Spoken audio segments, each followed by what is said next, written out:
గురుగారు నమస్కారం. శ్రీమాత్రే నమః. గురుగారు, ఫిబ్రవరి నెలకి సంబంధించి ద్వాదశ రాశుల యొక్క గ్రహస్థితులు ఎలా ఉన్నాయి? తప్పకుండా అమ్మ. మొట్టమొదటిగా మనం చూసుకున్నట్లయితే మేజర్ ప్లానెట్స్ అయినటువంటి గురువు, శని, రాహుకేతువులు. గురువు మేషరాశిలోని, శని భగవానుడు కుంభంలోని, మీనంలో రాహువు, కన్యారాశిలో కేతువు యొక్క సంచారం జరుగుతుంది. అదేవిధంగా కుజుడు, బుధుడు, శుక్రుడు వచ్చేసి ఇప్పుడు ప్రజెంట్ ఉన్న కండిషన్లో ధనుసు రాశిలో ఉన్నారు. దాని తర్వాత మకరంలోకి ఎంటర్ అవుతున్నారు. కుజుడు 6వ తేదీ, అదేవిధంగా శుక్రుడు 12వ తేదీ, బుధుడు 2వ తేదీ మకరంలోకి వెళ్తున్నాడు. ఆల్రెడీ మకరంలో ఉన్నటువంటి రవి 14వ తేదీ ఫిబ్రవరి నుంచి కుంభంలోకి వెళ్తాడు. అయితే ఈ బుధుడు మాత్రం 2 నుంచి 20వ తేదీ వరకు మాత్రమే మకరంలో ఉండి 20వ తేదీ కుంభరాశిలోకి వెళ్తున్నాడు. కాబట్టి ఈ గ్రహాలు ఒక్కొక్క దానికి ఎలా ఉంటుందంటే ఆత్మకారకుడు, కర్మకారకుడు, బుద్ధికారకుడు, సుఖాన్నిచ్చే కారకుడు, ఇవన్నీ ఏ రాసుల్లో ఉన్నాయి, వీళ్ళకి ఈ రాశి నుంచి లేదా లగ్నం నుంచి ఎలా ఉంటుందనేటువంటిది ఈ గ్రహాలు ఉండేటువంటి కండిషన్ బట్టి తెలుస్తుంది. గురుగారు, ఫిబ్రవరి నెలలో కుంభరాశి వారికి ఎలా ఉంది? కుంభరాశి వారికి కనుక చూసుకున్నట్లయితే ఫిబ్రవరి మాసంలో ఫస్ట్ వీక్ కొంత స్ట్రెస్ ఉంటుందమ్మా. సెకండ్ వీక్ నుంచి రవి వస్తాడు అక్కడికి. రవి రావడం వల్ల ఏమవుతుందంటే ఇక్కడ మెయిన్గా వీళ్ళు చూసుకోవాల్సింది బిజినెస్ పీపుల్, లేదా గవర్నమెంట్ జాబ్ చేసేటువంటి వారు, లేదా ఒక్కోసారి వివాహ సంబంధించిన విషయంలో కొంత ఒత్తిడి జీవిత భాగస్వామితో కావచ్చు, వివాహం విషయంలో కావచ్చు, ఈ సెకండ్ వీక్ నుంచి స్టార్ట్ అవుతుంది. కాబట్టి వీళ్ళు రవి శని గ్రహాల దగ్గర కనుక దీపారాధన చేస్తే ఈ స్ట్రెస్ అనేటువంటిది పూర్తిగా తగ్గుతుంది. ఓకే, ఈ రాశి వారికి ఫైనాన్స్ రిలేటెడ్ ఎలా ఉంది గురుగారు? ఫైనాన్షియల్గా వీళ్ళకి ఆన్లైన్లో బిజినెస్ చేసేటువంటి వారికి, లేదా ఆన్లైన్ త్రూగా ఏదైతే వీళ్ళు అప్రోచ్ అవుతారో ఇటువంటి విషయాల్లో చాలా బాగుంది. ప్లస్ దీంతోపాటు గృహ కన్స్ట్రక్షన్ రంగాలు, వాహనాలు నడిపేటువంటి వారికి ఫైనాన్షియల్గా ఇంకా గ్రోత్ ఉంది చెప్పాలంటే. ఓకే, కుటుంబం పరంగా కూడా బాగుందని చెప్పుకోవాలి వీళ్ళకి. ఉద్యోగ వ్యాపారాలు, ఉద్యోగము వ్యాపారం కనుక చూసుకుంటే వీరికి పర్టికులర్గా ఉద్యోగం ఉన్న ప్రదేశం కాకుండా ఇతర ప్రదేశాలకు వెళ్ళడం ద్వారా బాగా సక్సెస్ అవుతారు. ఎందుకంటే రాహు 2లో ఉన్నప్పుడు సర్వసాధారణంగానే విదేశాలకు కారకుడు వచ్చి ధనస్థానంలో కూర్చున్నాడు. మన ధనం విదేశీ సంబంధంగా ప్లేస్ మారడం ద్వారా వస్తుంది అన్నప్పుడు వీళ్ళు ప్లేస్ మారితేనే ధనం వస్తుందని అర్థం అక్కడ. సో ఆ రకంగా ప్లేస్ మారడం ద్వారా ఉద్యోగ అవకాశాలు కూడా పెరుగుతాయి వీరికి. ఈ రాశి యొక్క విద్యార్థులకు ఎలా ఉంది గురుగారు?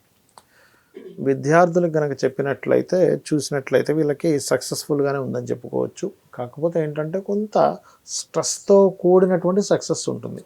అంటే ఒక్కోసారి స్ట్రెస్ ఉన్న సక్సెస్ రాదు, కానీ ఈసారి సక్సెస్ వస్తుంది, బట్ స్ట్రెస్తో కూడిన సక్సెస్ వస్తుంది. ప్రాపర్టీ రిలేటెడ్ కూడా బాగుందని చెప్పుకోవాలి. అయితే అందులో ప్రధానంగా తండ్రి గారి ఆస్తి ఏదైనా రావడం ఇటువంటివి సూచిస్తున్నాయి.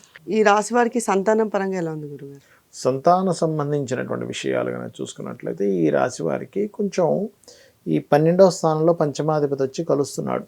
అంటే ఎప్పుడు దాదాపుగా మనకి 2వ తేదీ నుంచి 20వ తేదీ వరకు కొద్దిగా అంటే సంతానం విషయంలో ఏదైనా నిర్ణయాలు తీసుకునేటప్పుడు కొంచెం చూసి తీసుకోవాలి. ఒకటి కొంచెం ఈ 2 నుంచి 20వ తేదీ వరకు మీరు కనుక చూసినట్లయితే వీళ్ళ సంతానం కొంచెం కొన్ని విషయాల్లో మొండిగా నాకు ఇదే అవ్వాలి, ఇదే కావాలనేటువంటిది కొంచెం మొండి పట్టుదల ఉంటుంది వీరికి. అదొకటి చూసుకుంటే సరిపోతుంది. ఈ రాశి వారికి ప్రేమ వివాహ యోగం ఎలా ఉంది గురుగారు? ప్రేమ వివాహ యోగంగా పెద్దగా ఏం చూపించట్లేదు, కానీ ప్రేమ వ్యవహారాల వల్ల మాత్రం కొంచెం అంటే స్ట్రెస్ అనేది కొద్దిగా ఉంటుంది, ఎక్కువ కాదు కానీ కొద్దిగా చూపిస్తుంది. ఓకే, ఈ రాశి వారు పాటించాల్సిన రెమెడీస్ ఏమైనా ఉన్నాయి గురుగారు? రెమెడీస్ చూసుకుంటే విష్ణు సహస్రనామాలు, లక్ష్మీ నరసింహస్వామి యొక్క స్తోత్ర పఠనము, ఇవి చేసినట్లయితే బాగుంటుంది. దీంతోపాటు రవి శని గ్రహాల దగ్గర దీపారాధన ఖచ్చితంగా చేస్తూ ఏదైనా ఒక అంటే ఈ యాన్స్టస్ ప్రాపర్టీ రిలేటెడ్ సంబంధించిన విషయంలో కొద్దిగా తొందరపడి ఏదైనా అమ్మడం లాంటివి చేస్తారు, అటువంటివి చేయకూడదు. అయితే గురువుగారు, మనకి చాలా మందికి డేట్ ఆఫ్ బర్త్ కానీ లేకపోతే అసలు జాతకం అనేది తెలియని వాళ్ళు ఉంటారు. మరి వాళ్ళకి సంబంధించి ఏదైనా చెప్పాలి అంటే ఎలా? ఒకటేనమ్మా, వాళ్ళకి సంబంధించి చెప్పాలంటే ఇప్పుడున్న గోచార గ్రహస్థితులు చెప్తున్నాయి. ముఖ్యంగా స్త్రీలు ఉన్నారనుకోండి, జాతకం లేదా వాళ్ళ దగ్గర, వాళ్ళు ఏదైనా ప్రయత్నం చేస్తున్నారు, సక్సెస్ అవ్వాలి, ఏం చేయాలి? నవగ్రహాల్లో కుజ బుధ గ్రహాల దగ్గర దీపారాధన చేసి వాళ్ళు కనుక ప్రారంభించినట్లయితే సక్సెస్ అనేటువంటిది అవుతుంది, గుర్తుపెట్టుకోండి. అలాగే స్త్రీలకి ఎవరికైనా సరే ఉద్యోగం రావట్లేదు, ఆంజనేయ స్వామి ఆలయం కానీ స్కంద ఆలయానికి కానీ వెళ్తూ ట్రై చేసినట్లయితే అవుతుంది. అంటే ఇప్పుడున్న గ్రహస్థితి రీత్యా అదేవిధంగా పురుషులకి ఉద్యోగ అవకాశాలు రావట్లేదు, వాళ్ళకి జాతకం లేదు, ఏమీ తెలియదు, అసలు నక్షత్రము రాశి ఏమీ తెలియదు, రాయలేదు, కానీ ఉద్యోగం దొరకట్లేదు. అలాంటి వారు చేయవలసింది ఏమిటి అంటే నవగ్రహాల్లో శని రవి గ్రహాల దగ్గర దీపారాధన కనుక చేసినట్లయితే అన్ని విధాలా బాగుంటుంది. అదేవిధంగా కొంతమందికి అనారోగ్య సమస్యలు ఉంటాయి, అటువంటి వారు కూడా శని రవి గ్రహాల దగ్గర దీపారాధన చేయడము, మరియు ఏదైనా మెడిసిన్ తీసుకునేటప్పుడు ఇప్పుడున్న గ్రహస్థ రీత్యా క్రీం అచ్యుత అనంత గోవింద అనే నామస్మరణ చేస్తూ మెడిసిన్ తీసుకోవడం కనుక చేసినట్లయితే కూడా అద్భుతంగా పనిచేస్తుంది. కొంతమందికి అనారోగ్య సమస్యలు అధికంగా ఉంటాయి, అలాంటి వారు సూర్యభగవాను చూస్తూ సర్వవ్యాధి ప్రశమని సర్వమృత్యు నివారిణి అగ్రగణ్య అచింత్య రూప కలికల్మషనాశిని అయిన మహా అనేటువంటి నామస్మరణ చేసుకుంటే కూడా అద్భుతంగా ఉంటుంది.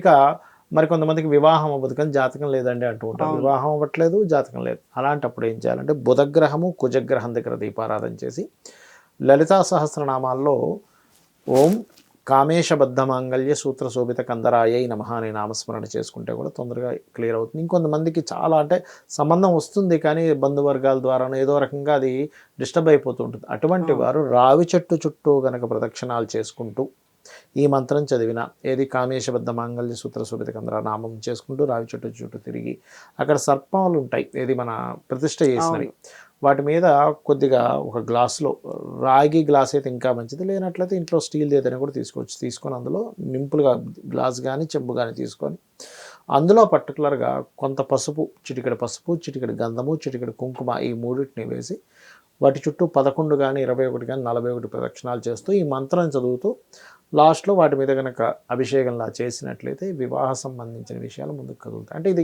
జనరల్గా అంటే వాళ్ళకి అవ్వట్లేదు, లేదంటే అసలు ఉద్యోగమైన వివాహమైన ప్రతి సంతానమైన ఆటంకమే జరుగుతుంది అన్నప్పుడు గణపతిని అర్చించాలి వీరు.